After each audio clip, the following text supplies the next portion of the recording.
벌써 11월 첫 주를 우리가 맞이했습니다.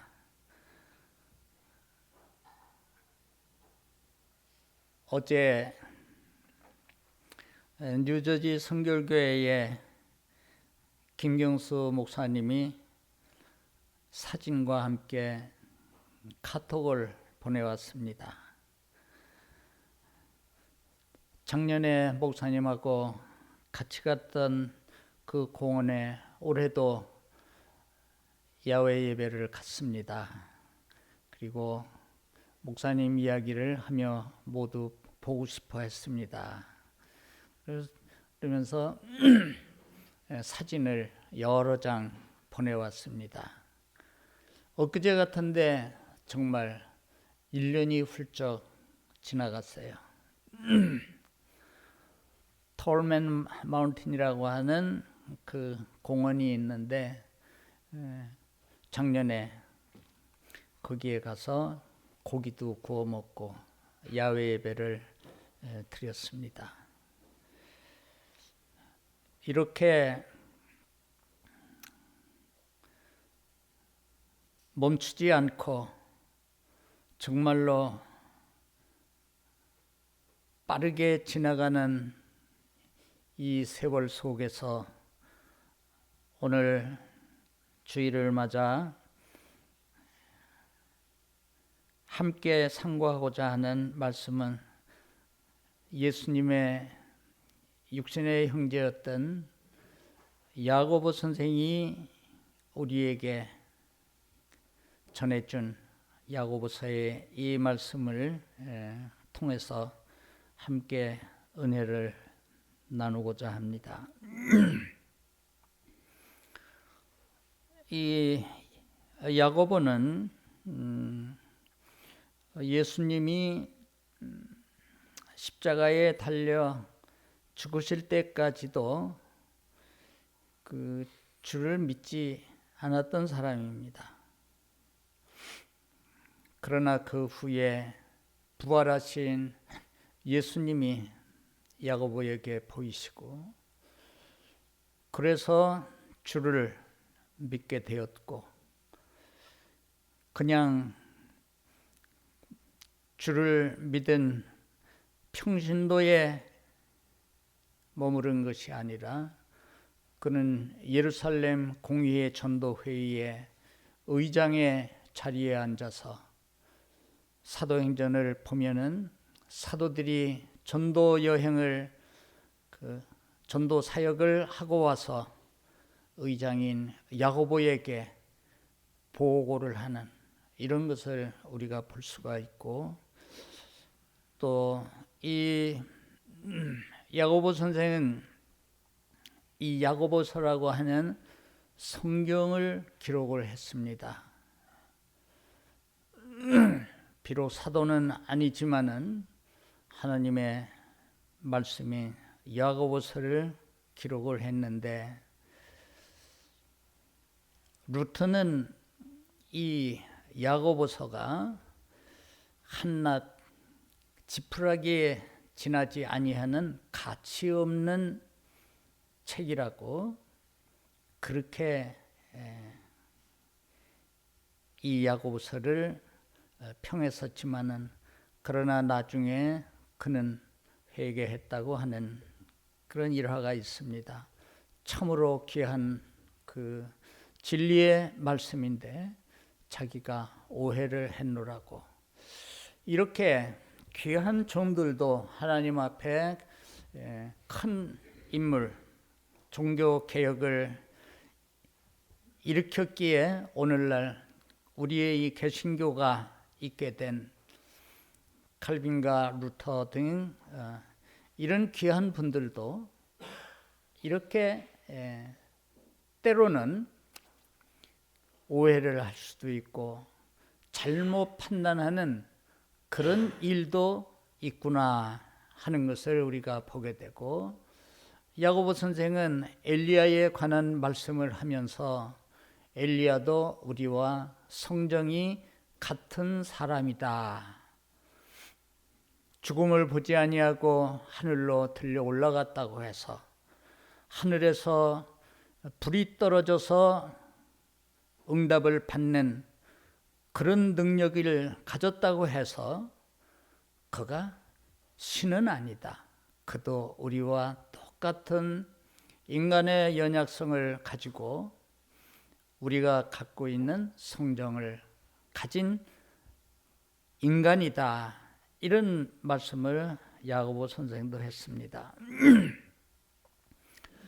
근데 이 야고보 선생은 우리가 야고보서를 읽으면 알지만 오늘 본문에도 사람이 믿음이 있노라 하고 그 행함이 없으면 그가 갖고 있다고 하는 그 믿음이 자기를 구원하겠느냐. 그러면서 행함이 없는 믿음은 그 자체가 죽은 것이니라 이러면서 그 행함에 대해서 귀한 진리를 말씀해 주셨고, 그래서 루터가 오해를 했던 겁니다. 카톨릭의 그 잘못된 이러한 모든 것들을 개혁하고자 종교 개혁을 일으켰던 이 칼빈이나 루터 등 귀한 종들은 성경이 가르치는 것은 사람의 그 행위로, 사람이 무엇을 행해서 그것이 공로가 되어서 구원을 얻는 것이 아니라 오직 예수 그리스도를 믿는, 예수 그리스도가 우리의 속죄주로 이 세상에 오시어서 우리의 모든 죄를, 인류의 모든 죄를 친히 한 몸에 담당하시고 하나님 앞에 죄값을 다 치루어 그 십자가에 죽으심으로, 그것을 믿는 사람들은 하나님께서 그 예수 그리스도의 의를 전가해서 우리의 것으로 인정을 하셔서 구원을 얻는다는 이 신득이 믿음으로만 의롭다 하심을 얻는 것이지 율법을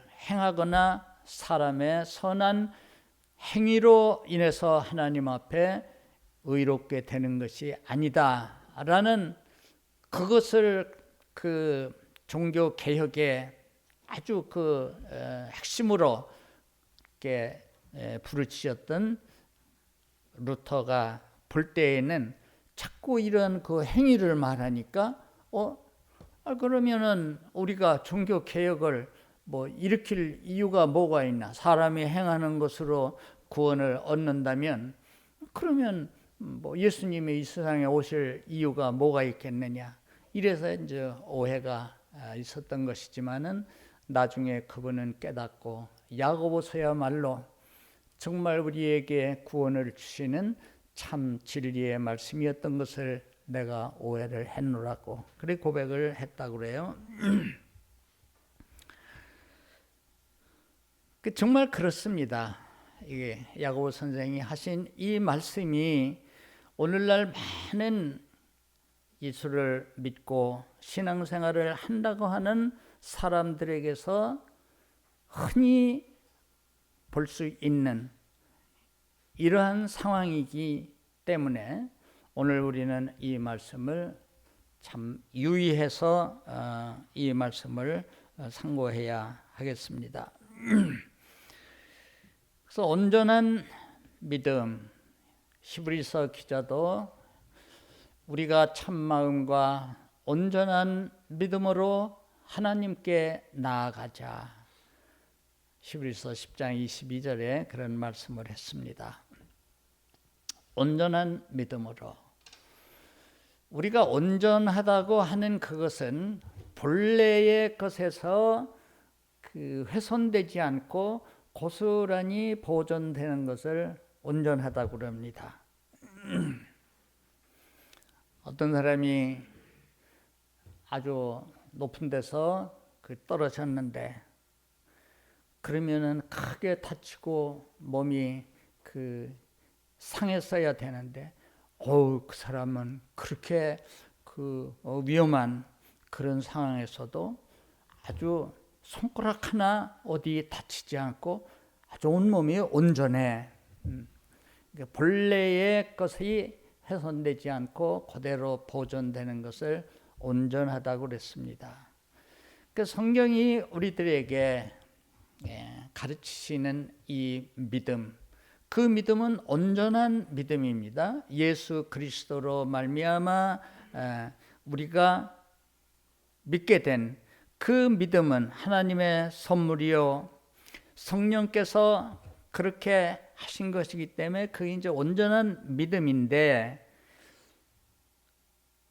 그것을 우리가 훼손시키는 그런 경우가 생기게 되는 겁니다.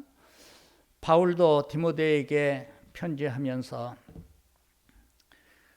부활이야 하는 자들이 미혹을 받아서 믿음에서 떠나게 되고, 그리고 많은 근심으로써 자기를 찔렀도다, 이런 말씀을 합니다.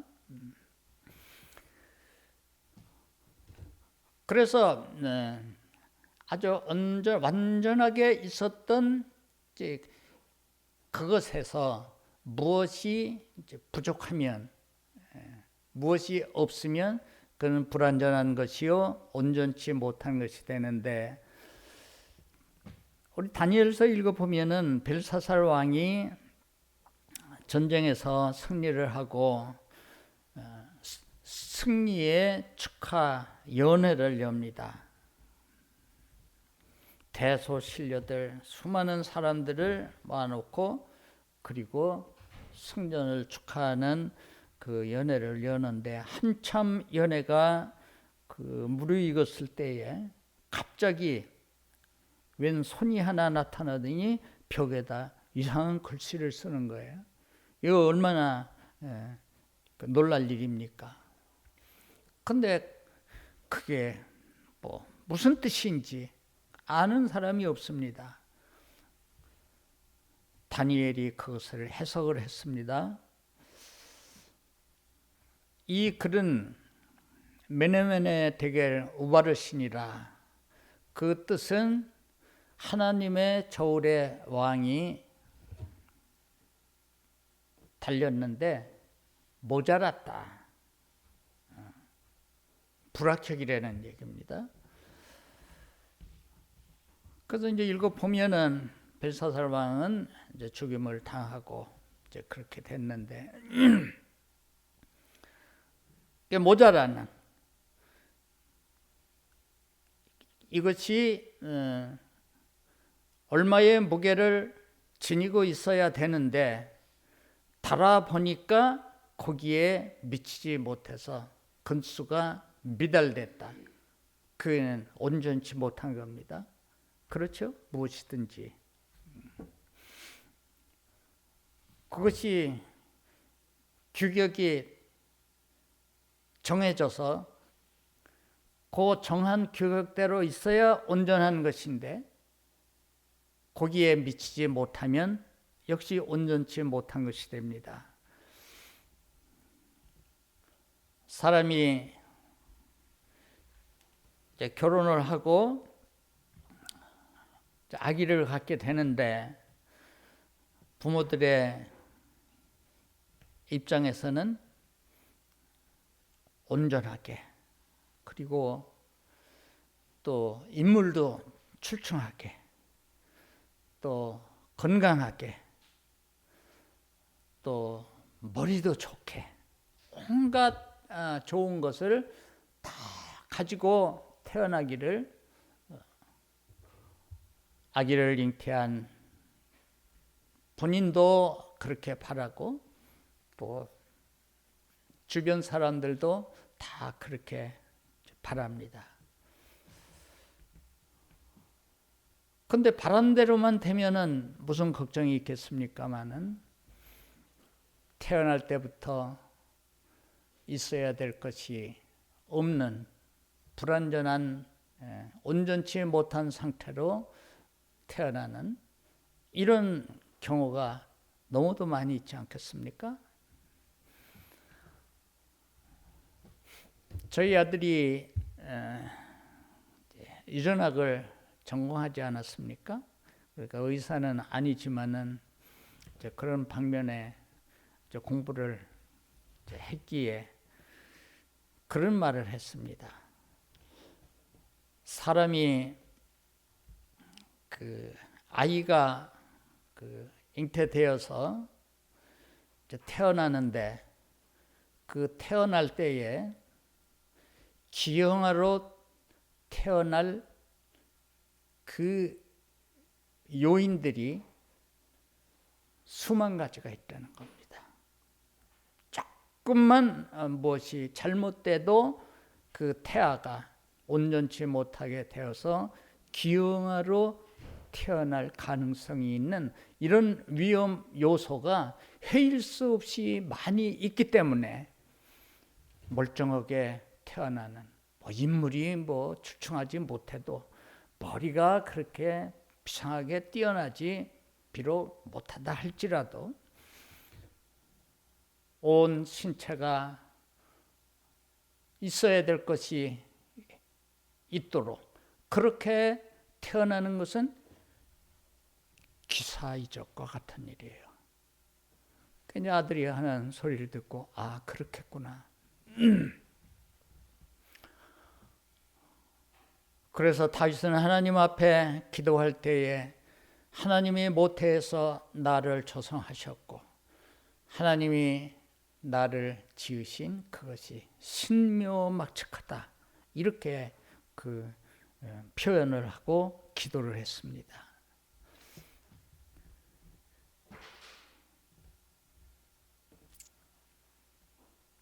뭐가 있어야 되는 것이 이제 없음으로써 이게 쓸모가 없게 되는 경우가 너무 많이 있습니다.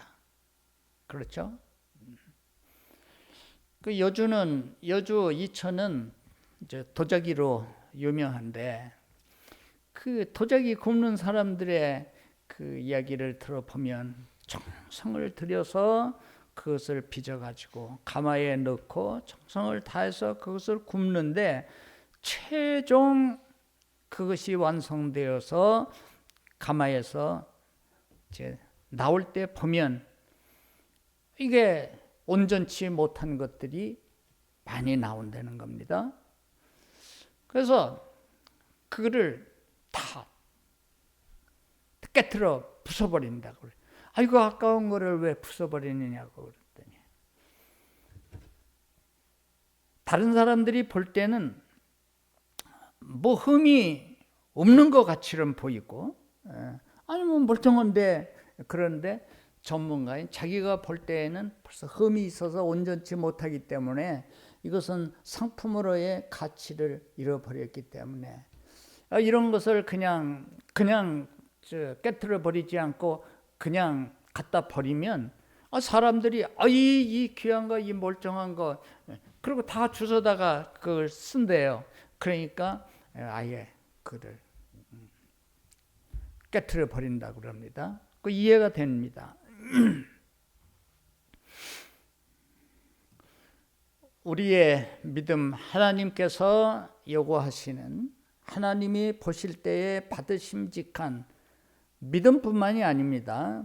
믿음을 가지고 거기에 수반되는 우리의 모든 재반 신앙생활들, 우리의 봉사, 또 그 봉사도 보면은 물질 봉사, 몸으로 하는 거 여러 가지가 있는데 그러나 그 모든 것들 하나님이 보실 때에 받으심직해야 되는데 히브리서 기자는 그것을 우리에게 분명하게 가르쳐 주시기를 믿음이 없이는 하나님을 기쁘시게 못하나니 그래서 우리가 하나님 앞에 행하는 모든 것들은 다 믿음으로 행해야 되고 이 믿음은 내가 지어낸 나에게서 난 그것이 아니라 성경이 말씀하는 성령으로 말미암아 우리들에게 주셔서 믿게 된 그 온전한 다 다른 그 믿음을 말하고 있습니다. 여기에 이 야고보 선생은 오늘 그 행위를 말씀을 했습니다.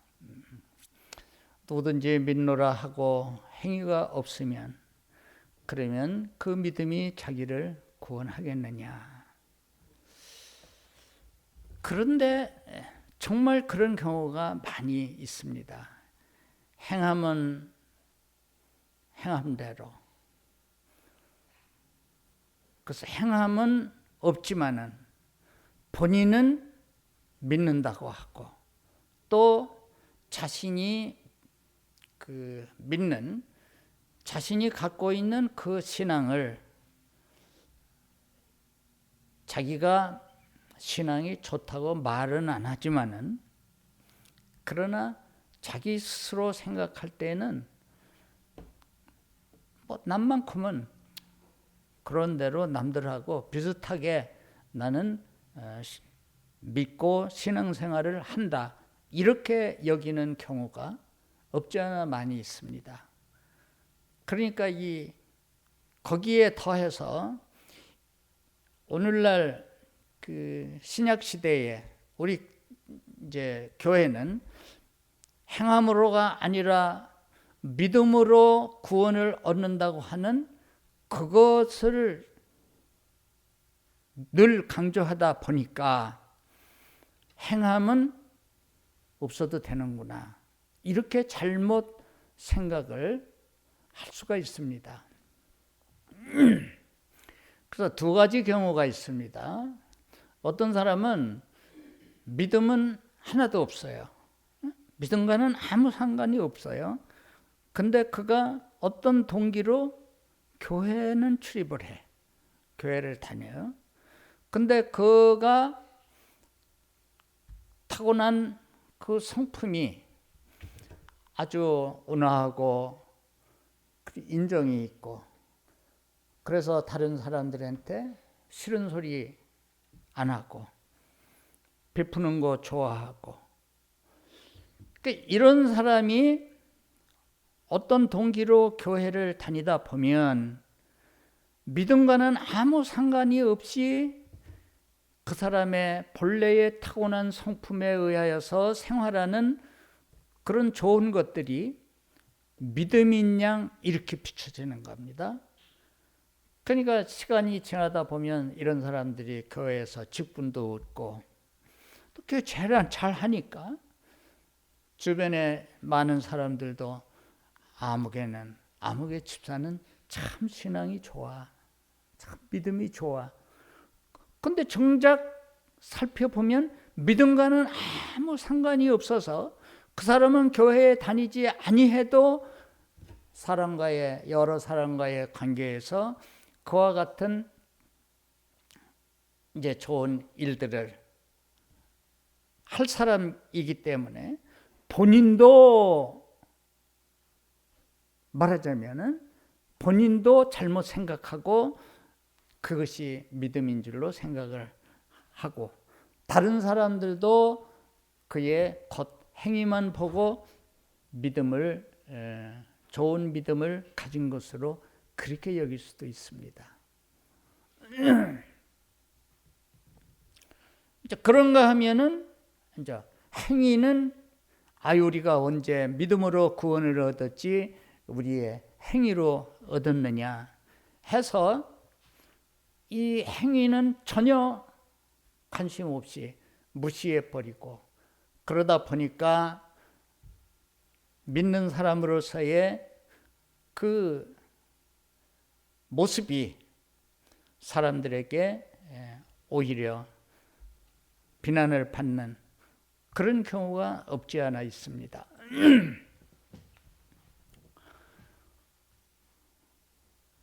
우리는 오늘 말씀을 통해서 우리가 정말로 예수님을 믿는다면 믿음에 따르는 그 행동이 자연스럽게 거기에 같이 해야 된다. 우리의 행위가 하나님 앞에 공로가 되는 것은 절대 아니지만은, 그러나 우리가 참 예수 그리스도를 나의 구주로 믿고 하나님이 나를 구원하시기 위해서 독생자를 보내주셨고 하는 이 성경에 기록된 모든 말씀들을 우리들이 듣고 깨닫고 믿게 된다면, 그러면 반드시 비록 완전하지는 못하겠지만 하나님 앞에서 완전할 수는 없습니다. 완전하신 분은 하나님 한 분이시지, 그 인간이 아무리 노력을 하고 좋은 그 믿음을 갖는다 할지라도 완전하신 그 하나님, 빛 대신 하나님, 사도 바울이 그랬잖아요. 하나님은 복되시고 홀로 한 분이시며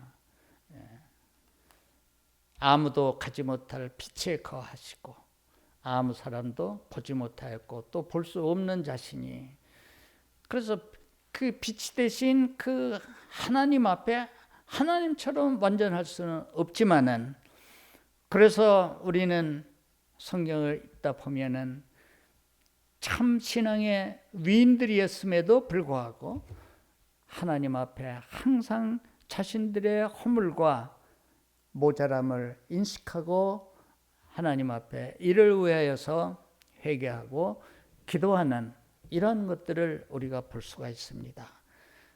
그런 성자라 일컬음을 받을 수 있는 그런 귀한 종들이 그러했다면 우리는 얼마나 더 하나님 앞에 그렇게 해야 마땅한데, 말씀드린 대로 사람들은 교회에 발 디뎌서 오랫동안 출입을 하다가 보면 그냥 거기에 타성에 젖어서 더 이상의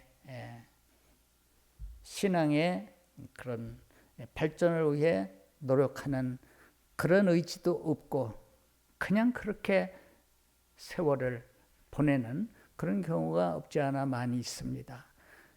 이러한 그 때에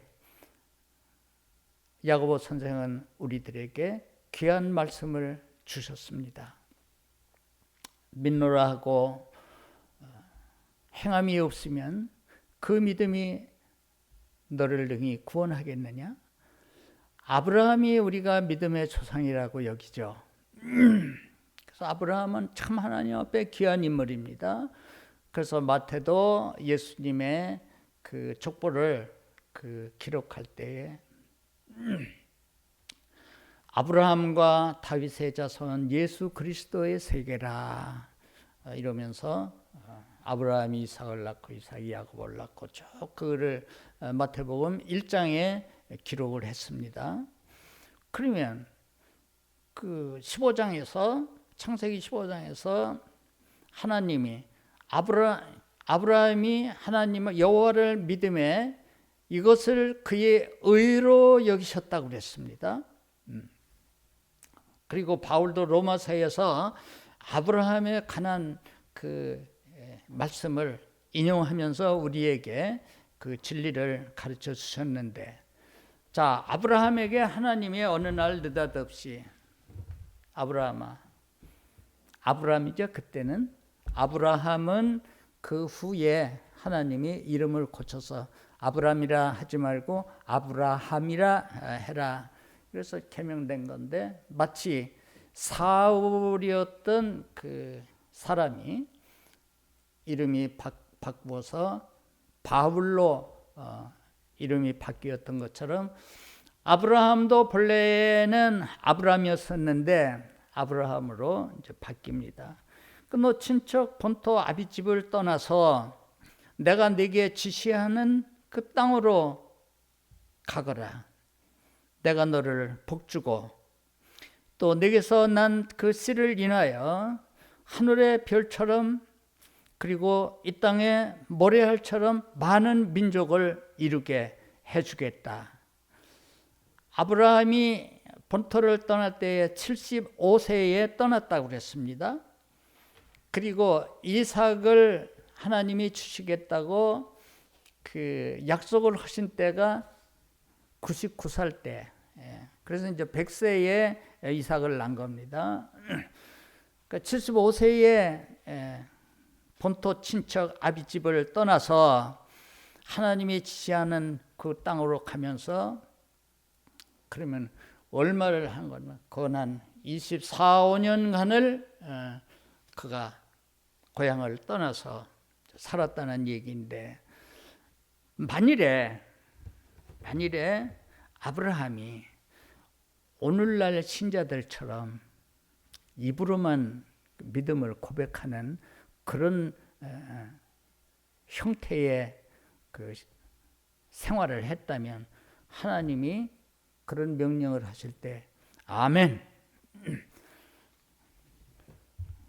하나님이 떠나라고 하시면 떠날 것이고, 또 어디든 하나님이 저를 인도해 주시고, 더구나 내 씨로 인하여서 많은 민족을 이루게 하시리라고 하는 그 축복의 말씀 앞에 얼마나 더 기분이 좋아서 아멘을 했겠습니까? 그렇게 될 줄로 믿습니다.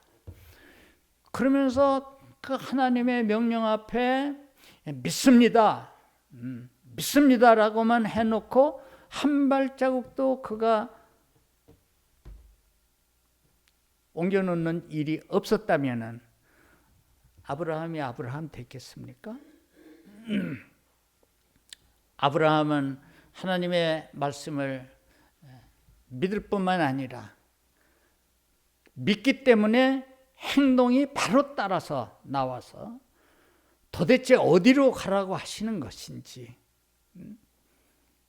조상 대대로 살아왔던 이 땅에서 떠나면은 뭘 어떻게 해서 먹고 살라는 그러한 말씀이신지 구체적으로 말씀도 하시지 아니하고 무조건 떠나라고 하시는 그 말씀 앞에서 바울이 말한 대로 그는 바랄 수 없는 가운데에 바라고 믿을 수 없는 가운데에 하나님의 말씀을 안 믿고 그는 나아갔다. 그러니까 우리가 아브라함은 믿음의 조상이라고 일컫는 것이고, 그래서 그의 믿음을 본받으려고 하는 이유가 거기에 있습니다.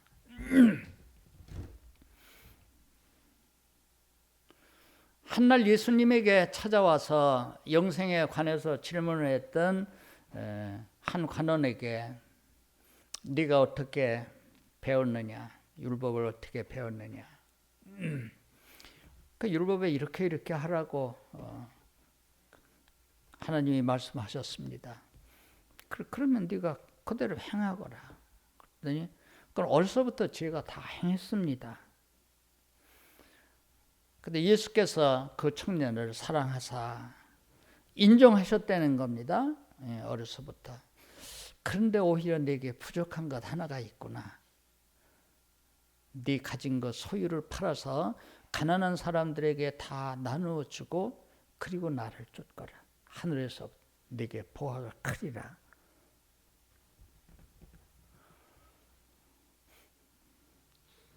가타부타 대답을 못하고 청년은 돌아갔다 그러고, 그 청년이 나중에 이제 예수님 부활하신 후에 성령이 오시고 초대 교회가 탄생하고 했을 때에 그때의 그 바나바, 자기에게 있는 재산을 팔아서 사도들에게 갖고 왔던 바나바라고 하는 청년이 그 청년이 아닌가 하는 성경학자들도 있습니다.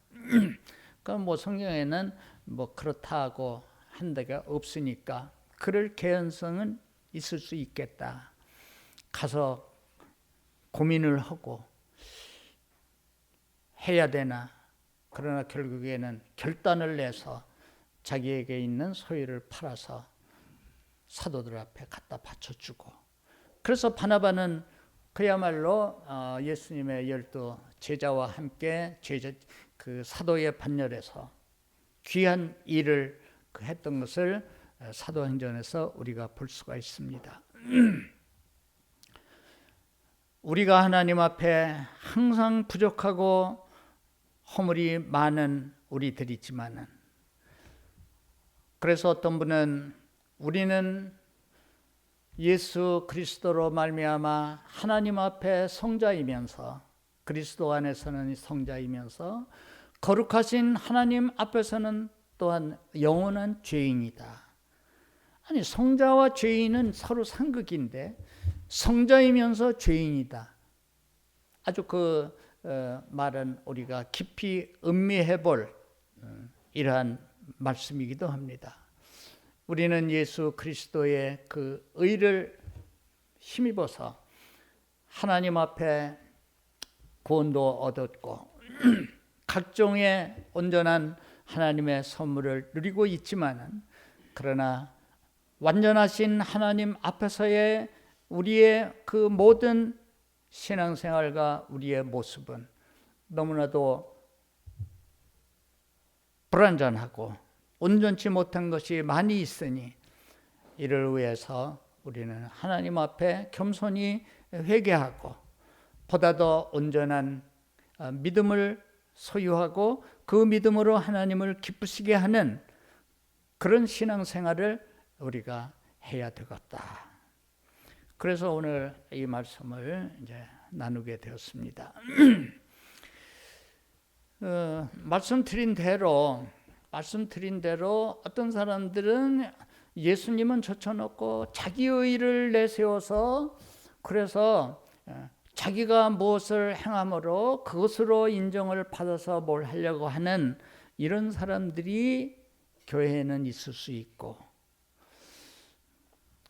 그런가 하면 믿음으로 되는 것이다. 울어도 못하네, 참아도 못하네, 힘써도 못하네, 그러나 믿으면 하겠네 하는 찬송도 있지만은, 우리가 그 믿음만을 내세우다 보니까 우리의 믿는 자로서의 마땅히 따라야 될 그 행위가 없음에도 그것은 별로 그렇게 대수롭지 않게 여기는 이런 일들이 저에게도 있고 여러분들에게도 있기에, 오늘 야고보 선생을 통해서 우리에게 주신 이 말씀을 다시 한번 참으로 심각하게 되새겨보는 그런 시간이 되고, 앞으로의 우리의 신앙생활은 그 우리가 믿는다는 믿음의 행위답게 우리에게 나타나는 모든 행실들이 착한 행실이 되어서 믿음에 근거한 행실입니다. 아까 말씀드린 대로 태어날 때서부터 사람이 인간적으로 착하고 정이 많고 또 유순하고, 꼭 그거를 믿음으로다가 우리가 착각을 하면 안 되고, 비록 우리가 타고난 성격이 급해서 실수도 많고, 베드로도 아마도 보면은 조금 성격이 그랬던 분 같아요. 그러나 우리의 타고난 성격이 거칠고 그렇더라도 정말 우리의 중심은 하나님의 말씀을 통해서, 하나님의 말씀이 진리인 줄로 알고 예수 그리스도가 나의 구주인 줄로 알아서 그 앞에 우리의 신앙을 고백하면서, 그래서 자기의 그런 급한 좋지 않은 그런 성격을 위해서도 하나님 앞에 기도하는, 나도 그렇게 기도하는 게 있습니다.